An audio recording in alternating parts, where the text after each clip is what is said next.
Această cântare se potrivește foarte bine cu versetul care era în fața mea, unde spune că Dumnezeu ne poartă întotdeauna în carul Său de biruință. Împreună cu El noi suntem mai mult decât biruitori. Vreau să încep acest mesaj cu o referință la rugăciunea lui Pavel din Efeseni, pe care o aminteam și la ultimul îndemn care l-am dat la rugăciune ultima oară aici.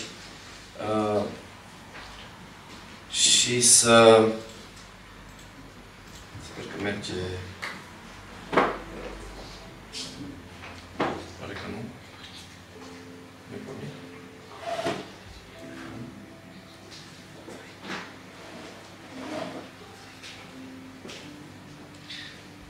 Da, sper să meargă.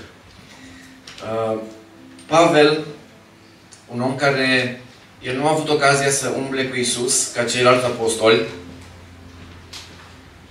În schimb, a fost atât de dornic să se aprofundeze în căile lui Dumnezeu, încât el a ajuns să cunoască pe Dumnezeu într-un mod personal.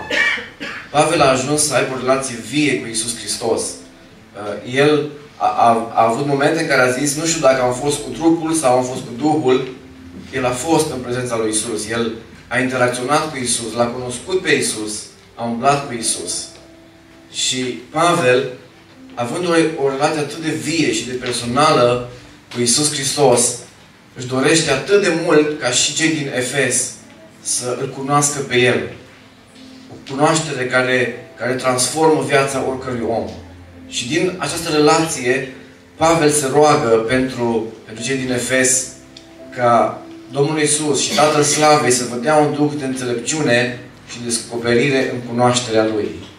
Noi nu putem să-L cunoaștem pe El pur și simplu cu mintea veche, rațională, pur și simplu că vrem noi să încercăm să-L cuprindem. Pentru că nu degeaba mulți oameni de știință, doctori în știință, dar dacă nu sunt credincioși, îl vor respinge, vor nega mereu adevărul biblic și lucrurile despre El. Ei nu pot să cunoască pe Dumnezeu doar prin intelectul acesta uman. De aceea avem nevoie de un duh de înțelepciune și de descoperire în cunoașterea Lui. Și mă rog ca acest duh să ne inspire, să ne vorbească, să ne transforme în fiecare zi ca să-L cunoaștem pe El mai mult. Amin. Apoi spune și să vă lumineze ochii inimii, ca să pricepeți care este nădejdea chemării Lui, care este bogăția slavei moștenirii Lui în sfinți. El se roagă, ok, avem acești ochi ai trupului, dar avem și niște ochi ai inimii, care noi putem să pricepem. Și El vrea ca acești ochi ai noștri să fie luminați de Duhul Sfânt. Ca să nu privim realitatea din jurul nostru doar din punct de vedere uman, firesc. Ceea ce se vede, ceea ce văd toți, poate văd la știri, lucrurile care sunt pur și simplu conform cu firea veche păcătoasă. Dumnezeu vrea ca noi să avem ochii inimii luminați, ca să pricepem care este voia Lui. Domnul să ne ajute la lucrul acesta. Apoi El continuă și spune în rugăciunea Lui despre Iisus Hristos, care a înviat din morți și a fost pus la dreapta Tatălui în locurile cerești. Și este în locurile cerești Hristos, dar în Efeseni, capitolul 2, se spune că și noi am fost așezați cu Hristos în locurile cerești. Deci Hristos ne-a inclus pe noi și noi când am fost botezați, noi ne-am identificat cu El, am declarat public că suntem una cu Hristos. În moartea Lui și în învierea Lui și chiar în înălțarea Lui, noi suntem înălțați cu Hristos. Și suntem așezați în locurile cerești. Și o să revin la acest aspect. El este așezat acum mai presus de orice domnie, de orice stăpânire, de orice putere, de orice dregătorie și de orice nume. Pentru că noi ne gândim așa, ok, Dumnezeu și mesajul meu se intitulează În fața tronului. În lumea spirituală nu este doar Dumnezeu și îngeri.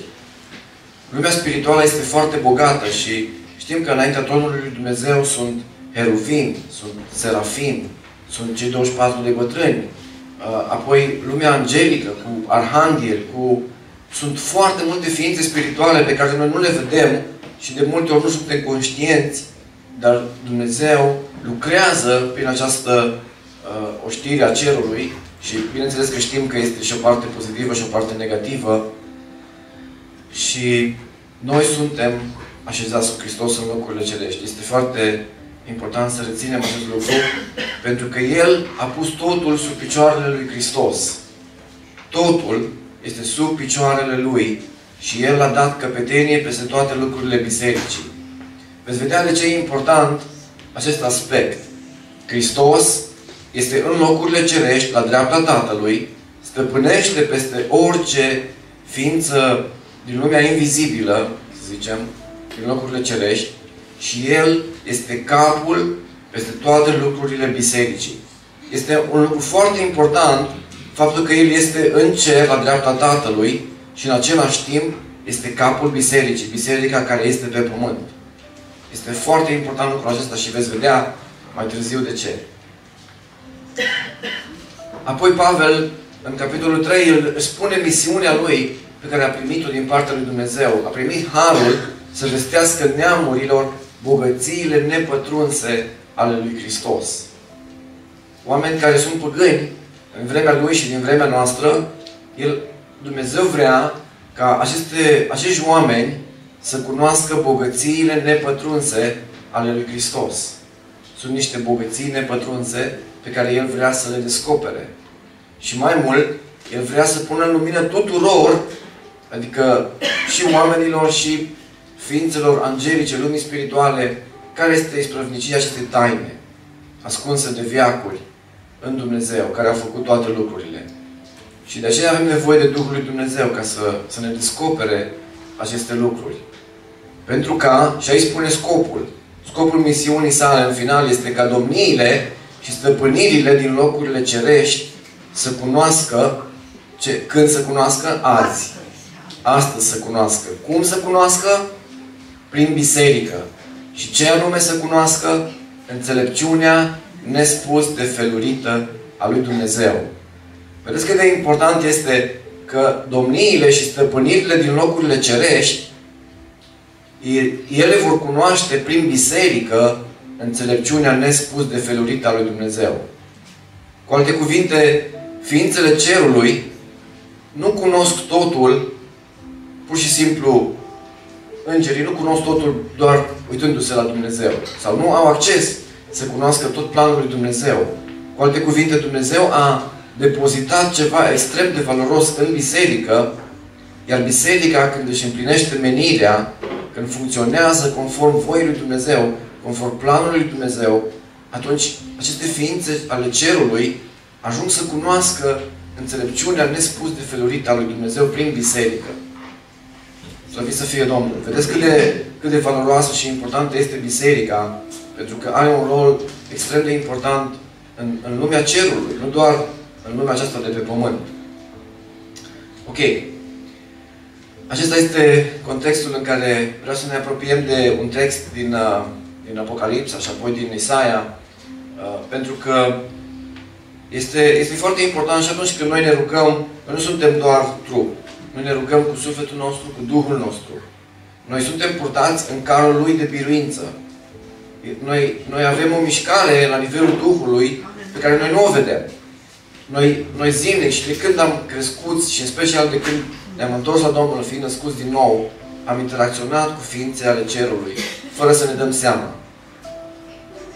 Am fost învățați de Dumnezeu, am fost sfătuiți de oamenii lui Dumnezeu prin Duhul Său care era la lucru. Chiar și când noi ne punem să dormim noaptea și visăm, noi călătorim în afara trupului nostru. Noi interacționăm cu o lume invizibilă care este reală și Dumnezeu poate să ne dea îndemnuri și sfaturi chiar și în timp ce dormim. Și veți vedea că în Apocalipsa Ioan spune, în ziua Domnului eram în Duhul. Cum adică era în Duhul? Noi întotdeauna avem trup, suflet și Duh, dar nu întotdeauna suntem conștienți de realitatea care se întâmplă la nivelul Duhului. conștiința noastră nu cuprinde întotdeauna acea realitate a Duhului. Și spune, eram în Duhul, adică eram, poate, nu știu dacă era într-o transă sau era într-o răpire sufletească, el era în Duhul, era conștient de ce se întâmplă în lumea spirituală. Și zice, am auzit înapoi a mea un glas puternic ca sunetul unei trâmbițe. Deci, el aude în timp ce era în Duhul. Deci, îi se deschide o capacitate supranaturală pentru auz. Există și pentru miros, există și pentru vedere, există și pentru alte simțuri. Când simțurile noastre pur și simplu se deschid unei lumi mult mai bogate decât aceasta pe care o vedem noi. Apoi, la fel, în 4:2 spune, numai decât am fost răpit în Duhul. Și iată că în cer era pus un scaun de domnie. Acesta este tronul. Și pe scaunul acesta de domnie ședea cineva. Vedeți, el a fost răpit direct la tronul lui Dumnezeu.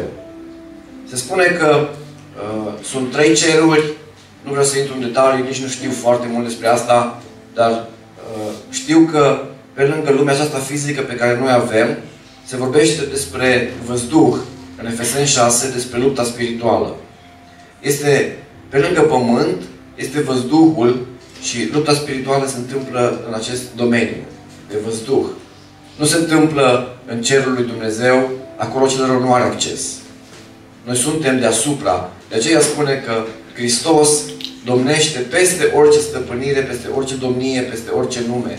Pentru că este deasupra văzduhului în care se întâmplă interacțiunea aceasta dintre ființe angelice bune și rele. Dar în lumea lui Dumnezeu, deasupra, în ceruri, acolo nu există diavol, demoni și întăriturile acestea demonice. Și Ioan a fost răpit la tronul lui Dumnezeu. Apoi, el vorbește mai departe, se adresează bisericilor și spune, iată ce spune cel care este, cel ce era, cel ce vine și din partea celor 7 duhuri care stau înaintea scaunului de domnie. Ioan se adresează din prezența tronului lui Dumnezeu. La tronul lui Dumnezeu este Dumnezeu, bineînțeles, care e pe tron, dar în fața tronului sunt și cele 7 duhuri care stau înaintea scaunului de domnie. Observați? 7 duhuri. Și din scaunul de domnie ieșeau fulgere, glasuri și tunete. Înaintea scaunului de domnie ardeau 7 lămpi de foc, care sunt cele 7 duhuri ale lui Dumnezeu. Observați din nou 7 lămpi care sunt 7 duhuri ale lui Dumnezeu. Asta e o imagine foarte sugestivă, dar mult mai sărăcăcioasă față de realitatea glorioasă pe care sigur a văzut-o Ioan acolo. Apoi, la mijloc, între scaunul de domnie și cele 4 făpturi vii și între bătrâni, am văzut stând în picioare un miel. Dacă vă imaginați tronul, dacă vă imaginați făpturile vii, bătrânii, și în picioare, la mijloc, era un miel. Părea junchiat și avea 7 coarne și 7 ochi, care sunt cele 7 duhuri, din nou, cele 7 duhuri ale lui Dumnezeu, trimise în tot pământul. Observați? În cer există o realitate și cele 7 duhuri sunt prezente, bineînțeles, parte din Dumnezeire, oarecum, acolo, și ca și în Ezechiel, este o roată într-o roată, adică sunt dimensiuni care nu le putem înțelege, cum adică e un singur Duh al lui Dumnezeu și totul sunt 7. La fel cum nu putem înțelege cum există 3 persoane și în același timp e un singur Dumnezeu. Este ceva dincolo de ce putem explica noi în cuvinte, dar ideea este că sunt aceste 7 duhuri ale lui Dumnezeu și nu doar stau pe tron sau în fața tronului, sunt trimise în tot pământul. Apoi m-am întors să văd glasul care îmi vorbea și când am văzut că sunt 7 sfeșnice de aur și în mijlocul celor 7 sfeșnice de aur e cineva care semăna cu Fiul omului și în mâna dreaptă ținea 7 stele. Și apoi ne spune care-i taina acestor 7. Și spune, cele 7 stele sunt îngerii celor 7 biserici și cele 7 sfeșnice sunt 7 biserici. Vedeți, este o legătură foarte interesantă între 7 sfeșnice, lumini, candele, 7 duhuri și 7 biserici. Cumva, pe pământ, Duhul lui Dumnezeu lucrează în biserică și prin biserică. Și veți vedea, spune Îngerul Bisericii din Efes, aici sunt 2 exemple, când se adresează celor 7 biserici, spune, iată ce zice cel ce ține cele 7 stele în mână și cel ce umplă prin mijlocul celor 7 sfeșnice de aur.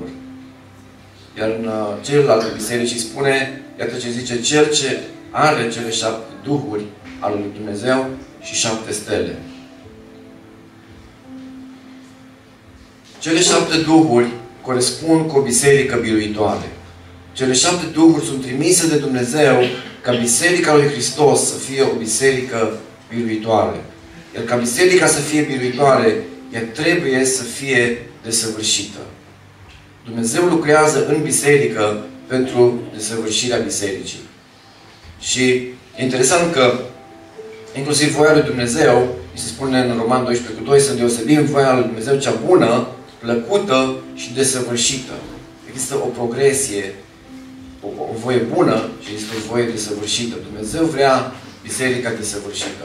Și acum aș vrea să mergem în Isaia, să vedem că în Isaia există o paralelă cu ceea ce era și în Apocalipsa. Și spune așa, apoi o odraslă, aici este un text profetic despre viitor, care s-a împlinit în Hristos. O odraslă va ieși din tulpina lui Isai și un vlăstar va da din rădăcinile lui. Și acum puteți să numărați ce este aici. Duhul Domnului se va odihni peste el. Duh de înțelepciune și de pricepere, Duh de sfat și Duh de tărie, Duh de cunoștință și de frică de Domnul. Sunt 7 enumerate aici, care se odihnesc peste Iisus. Și în versetul din Romani, Pavel ne spune că s-a împlinit acest verset. Să fim siguri că e vorba despre Iisus. Isaia zice, din Iese va ieși o rădăcină care se va scula, să domnească peste neamuri și neamurile vor nădăjdui în el. Ok, dacă ne uităm, ele sunt enumerate toate cele 7 într-un singur verset. Isaia 11:2. Și aceste 7 duhuri se odihnesc peste Iisus. Iisus a fost condus de Duhul. Iisus a fost umplut de Duhul. Iisus a fost folosit de Duhul. Iisus mereu era călăuzit de Duhul lui Dumnezeu. Și e foarte interesant că, deși ele sunt spuse în această ordine, dacă citim din versetul 3 în jos, vom observa o ordine diferită. Spune că plăcerea lui va fi frica de Domnul. Primul lucru care, după ce le enumeră pe toate, începe să le descrie și să le explice puțin Isaia și spune plăcerea lui va fi frica de Domnul. Și e interesant că și versetul de care spunea Alin din Fapte, care este versetul bisericii, biserica umbla în frica de Domnul. Când plăcerea lui este frica de Domnul, asta înseamnă că are o plăcere din a-i face pe plac Domnului. Nu este o frică aceea care te dărâmă, te face să umbli mereu plin de teamă și să-ți fie frică că mereu cineva se uită la tine și doar de aia, pentru că te pedepsește, să fie frică de Domnul. Nu. Este o reverență plină de iubire față de Dumnezeu. Și asta nu este ceva ce noi fabricăm. Noi, prin comportamentul nostru, reușim să facem asta. Ci este Duhul lui Dumnezeu care lucrează în noi și când El lucrează în noi, se întâmplă această reverență plină de iubire față de Dumnezeu. Oricât am încercat noi să arătăm păcatul din viața aproapelui nostru sau chiar din viața noastră, nu vom putea să aducem rezultatele pe care le poate face Duhul de frică de Domnul. Când Duhul Domnului lucrează în cineva și umple de reverență față de Dumnezeu, roadele vor fi cele dorite de Dumnezeu. Asta e lucrarea Duhului Sfânt. Domnul să ne ajute să o vedem cât mai mult în viața noastră. Când cineva este mereu condus de un păcat sau înrobit de un păcat, acolo Duhul de frică de Domnul încă nu lucrează în mod liber de plin. De aceea avem nevoie să îl invităm pe Duhul Domnului, Duhul de frică de Domnul, să ne umple viața, ca să umblăm în reverență față de El, în teamă sfântă față de El. Domnul să ne ajute la lucrul acesta. Mai departe, de la versetul 3, a doua parte și prima parte a versetului 4, spune că El nu va judeca pe cei săraci cu drept, că El va judeca pe cei săraci cu dreptate și va hotărî cu nepărtinire asupra nenorociților țării. Adică El va avea cunoștința lui Dumnezeu în modul de judecată, nu după ce se vede, ce se aude. El va avea Duhul de cunoștință și noi avem nevoie de cunoștință din partea lui Dumnezeu supranaturală, nu doar ceea ce vedem și auzim, nu doar ceea ce ni se spune la știri sau ceea ce ne spun oamenii. Avem nevoie de Duhul de revelație, Duhul care să ne descopere adevărul, care să ne spună mai mult decât știm noi în mod natural, în mod firesc, prin propriile noastre capacități. Și ori de câte ori există un progres, un pas înainte, se întâmplă cu Duh de revelație. Și în știință, și în biserică, și în viața personală, când primim o cunoaștere supranaturală, atunci putem să avansăm cu adevărat. Altfel rămânem doar cu ce știm noi, cu ceea ce putem noi și parcă rămânem blocați. Dar cu Duhul de cunoștință avansăm. Mai departe spune în următorul verset, din a doua parte a versetului 4, va lovi pământul cu toiagul cuvintelor lui și cu suflarea buzelor lui va omorî pe cel rău. Acesta este Duhul de putere. Cu toiagul care lovește și distruge răul. Este Duhul de putere în acțiune. Și Hristos a umblat în Duhul de putere. Pentru că El a venit să nimicească lucrările diavolului. Să dărâme lucrările întunericului. Slăvit să fie Domnul pentru Duhul de putere. Amin. Avem nevoie de Duhul de putere? Doamne, dă-ne. Și îți mulțumim că ne-l dai. Mai departe, este Duhul de sfat. Pentru că vorbește despre neprihănirea va fi brâul coapselor sale și credincioșia brâul mijlocului său. Sfatul de care noi avem nevoie este sfatul de neprihănire și sfatul de credincioșie. Avem nevoie de perspectiva lui Dumnezeu asupra lucrurilor. Și aș vrea să fac o paralelă. N-am auzit de la nimeni. E pur și simplu cum simt că am primit. Dacă ar fi 7 dimensiuni și primele 3 sunt pentru pământ, ultimile 3 sunt pentru cer, acesta din mijloc este pentru lumea din văzduh. Pentru lumea invizibilă, unde am zis că are loc războiul spiritual. La nivelul unde e interacțiunea între demoni și îngeri și unde se întâmplă toată lupta spirituală. Ea nu se întâmplă în cer, nu se întâmplă doar pe pământ, se întâmplă în lumea spirituală. Noi avem nevoie de Duhul de sfat. Ca să știm ce luptă să luăm și ce luptă să nu luăm. Pentru că nu orice luptă e pentru noi. Nu orice... Dacă te iei după orice câine care latră, nu să mai ajungi la destinație. De aceea noi trebuie să știm cu Duhul de sfat ce luptă să luăm și ce luptă să nu luăm. Avem nevoie de discernământ. Avem nevoie de neprihănirea lui Dumnezeu care să ne conducă. Avem nevoie de credincioșia lui Dumnezeu. De Duhul lui care ne spune asta e pentru tine, asta nu e pentru tine. Aici intri, aici nu intri. O biserică nu poate să fie matură dacă nu umblă condusă de Duhul de sfat sau Duhul de sfătuire. Adică Duhul lui Dumnezeu care ne sfătuiește și ne spune și mai mult de atât, ceva ce cred că Dumnezeu vrea să umblăm atunci când umbli în lucrarea de eliberare, când umbli chiar să vindești o boală, Dumnezeu vrea să spună, hei, dar te-ai întrebat cum? Care e soluția? Care e cheia? Pentru că Dumnezeu le dă cheile împărăției. Și nu orice cheie merge la orice ușă. Iisus nu vindeca bolnavii pe toți la fel. Pe unul vindeca într-un fel, pe altul vindeca altfel. Iisus știa ce duh e în spatele bolii, știa cum să se adreseze acelui duh Și noi, dacă vrem să fim eficienți, avem nevoie de Duhul de sfat. Care să ne deschidă ochii și să vedem în lumea spirituală, invizibilă, și să rostim exact ce trebuie. Domnul să ne ajute la lucrul acesta. Mai departe, e interesant, Isaia, profetul Isaia, se oprește oarecum din enumerarea aceasta și începe să ne vorbească de la următoarele versete despre o realitate care pare cerul pe pământ sau domnia de 1000 de ani. Asta spune textul. Spune că de la 6 încolo spune: atunci lupul va locui împreună cu mielul. Leopardul se va culca cu iedul, vițelul, puiul de leu și vitele îngrășate vor fi împreună și le va mâna un copilaj. Vaca și ursoaica vor paște la un loc și puii lor se vor culca împreună. Leul va mânca paie cu boul. Sugarul se va juca la gura găurii de pârcă și copilul înțărcat va băga mâna în vizuina Vasiliscului. Nu se va face niciun rău și nicio pagubă pe tot muntele meu cel sfânt. Tot pământul va fi plin de cunoștința Domnului, ca fundul mării de apele care îl acoperă.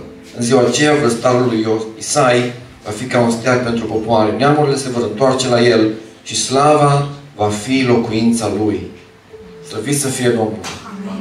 Când aceste lucruri ale lui Dumnezeu lucrează în mod deplin pe pământ, împărăția lui este pe pământ. Când biserica este matură, este desăvârșită, ea domnește împreună cu Hristos și nu mai există niciun rău pe pământ. Dumnezeu vrea desăvârșirea bisericii. Dumnezeu nu vrea doar să ia biserica și după noi potopul. Dumnezeu vrea o biserică biruitoare în mijlocul răului, care să transforme răul în împărăția lui Dumnezeu pe pământ. Dumnezeu vrea să domnim împreună cu Hristos. Dumnezeu vrea să fim mai mult decât biruitori împreună cu Hristos. Și Dumnezeu vrea să umblăm în supranatural, adică ceea ce nu este cu putință prin forțe proprii, la nivel uman. Dumnezeu vrea și pentru asta ne avem nevoie să trecem la ceva și mai superior, care înseamnă Duh de pricepere, Duh de înțelepciune și Duhul Domnului. Duhul de pricepere este când nu doar știi ceva. De exemplu, când noi vorbim în alte limbi, noi operăm în Duh de cunoștință, dar la nivelul Duhului. La nivelul minții noi nu cunoaștem. Dar când operezi și cu Duhul de pricepere, atunci și înțelegi. Pentru că priceperea înseamnă că înțelegi cum stau lucrurile. Primești cunoaștere și înțelegere. Nu întotdeauna, observați, noi nu întotdeauna primim și pricepere. Dar asta nu înseamnă că nu trebuie să acționăm când Dumnezeu ne spune ceva. Priceperea s-ar putea să vină mai târziu. Dumnezeu ne dă un lucru de făcut, noi trebuie să acționăm. Pentru că mulți spun: dar dacă nu înțeleg, rămân aici. Nu, Dumnezeu nu asta așteaptă de la noi. El vrea să acționăm chiar și când nu înțelegem. Amin. Pentru că dacă El ne dă frică de Domnul, cunoaștere și putere și sfat, merge înainte, chiar dacă nu înțelegi. Dacă Dumnezeu îți dă și înțelegere, e super. Și înțelegerea ne avansează și mai mult. Pentru că știm care e situația, înțelegem, putem explica realitatea exact cum este. Poți să vii într-o situație fără ieșire și să-i spui: aici e problema, aici e soluția, cu Duhul de pricepere. Și dacă ați făcut asta în anumite situații din familie sau de la locul de muncă sau în biserică, să știți că ați fost împuterniciți de Duhul de pricepere în acea situație. Mai departe, când nu doar cunoști, nu doar pricepi care e situația, ci știi și cum să implementezi soluția, asta e Duhul de înțelepciune. Când înțelegi, dar nu doar că știi teoretic sau înțelegi situația, ci ai și capacitatea să pui în aplicare, este la lucru Duhul de înțelepciune. Pentru că Duhul de înțelepciune spune și cum. Cum se aplică acel lucru. De aceea avem nevoie de Duhul de înțelepciune. Nu doar să știm, nu doar să putem, nu doar să vrem, ci să știm și cum să-L implementăm. Și mai departe, Duhul Domnului, care este cumva absolutul, sau este cumva apogeul, sau Duhul Domnului era peste Hristos. Era domnia, practic. Împărăția lui Dumnezeu se manifesta în Hristos. Duhul Domnului este domnia, manifestarea deplină a împărăției lui Dumnezeu. Și când noi umblăm conduși de Duhul Domnului, atunci nu doar că știm, nu doar că înțelegem, nu doar că putem, Nu doar că știm și cum, ci efectiv și implementăm. Acționăm și se întâmplă. De exemplu, cred că ori de câte ori apare o idee nouă sau un salt tehnologic sau o nouă biserică, ca Biserica Profides, cred că acolo a fost la lucru Duhul Domnului. Pentru că nu a primit doar ideea, nu a primit doar priceperea, nu a primit doar cum, ci efectiv s-a și întâmplat. Și când ceva nou se naște, când ceva nou se întâmplă, este la lucru Duhul Domnului. Bineînțeles, dacă lucrurile sunt pozitive și cred că Biserica Profides a fost în inima lui Dumnezeu și dorința lui Dumnezeu. Și Duhul Domnului a lucrat și ne rugăm ca în continuare El să-și desăvârșească lucrarea în și prin Biserica Profides. Acestea sunt cele 7 Duhuri ale lui Dumnezeu și noi avem nevoie să le invităm în viața noastră și să le lăsăm să se manifeste în noi, în familia noastră, în biserică, în oraș, în țară și în lume.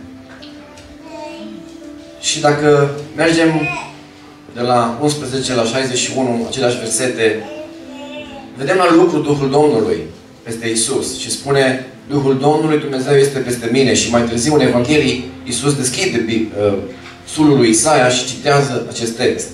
Este peste mine pentru că Domnul m-a uns să aduc vești bune celor nenorociți și m-a trimis să vindec pe cei cu inima zdrobită, să vestesc robilor slobozenia și prinșilor de război izbăvirea, să vestesc un an de îndurare al Domnului și o zi de răzbunare a Dumnezeului nostru, să mângâi pe toți cei întristați. Vedeți aici la lucru Duhul Domnului. Duhul Domnului care cumva le cuprinde sau subordonate sunt toate aici. Sunt incluse în Hristos și la lucru și El lucrează condus de Duhul Domnului. Să dau celor întristați din Sion, să le dau cununa împărătească în loc de cenușă, un de lemn de bucurie în locul plânsului, o haină de laudă în locul unui duh mâhnit, ca să fie numiți terebinți ai neprihănirii, un sad al Domnului, ca să slujească spre slava Lui. Slăvit să fie Domnul! Avem nevoie de Duhul Lui. Și ei vor zidi iarăși vechile dărâmături. Vor ridica iarăși năruirile din vechime. Vor înnoi cetăți pustiite, rămase pustii din neam în neam. Dar voi vă veți numi preoți ai Domnului și veți fi numiți slujitori ai Dumnezeului nostru. Veți mânca bogățiile neamurilor și vă veți făli cu fala lor. Slăvit să fie Domnul! E foarte interesant că pe noi, cred că vorbește despre biserică, noi suntem numiți preoți ai Domnului. Și în lumea spirituală, noi suntem mai mult decât ne vedem aici.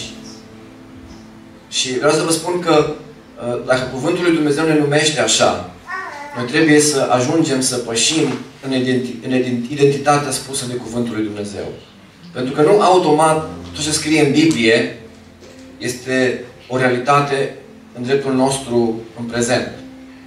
Poate să fie dreptul nostru, poate să fie parte din destinul nostru, dar noi trebuie să pășim ca să ajungem acolo. Asta înseamnă că noi trebuie să ne însușim acest cuvânt și să spunem, da, Doamne, știu că a fi preot este pentru mine. Pregătește-mă, îmbracă-mă în haina de preot și ajută-mă să slujesc ție ca preot. Dumnezeu ne dă acest cuvânt, este pentru noi, dar El nu se întâmplă automat. Noi trebuie să ne pregătim înaintea lui Dumnezeu. Noi trebuie să ne îmbrăcăm înaintea lui Dumnezeu. Și El să ne pună în slujbă. Și slujirea noastră să-L onoreze pe El și să binecuvinteze tot ce în jurul nostru. Domnul să ne ajute la lucrul acesta.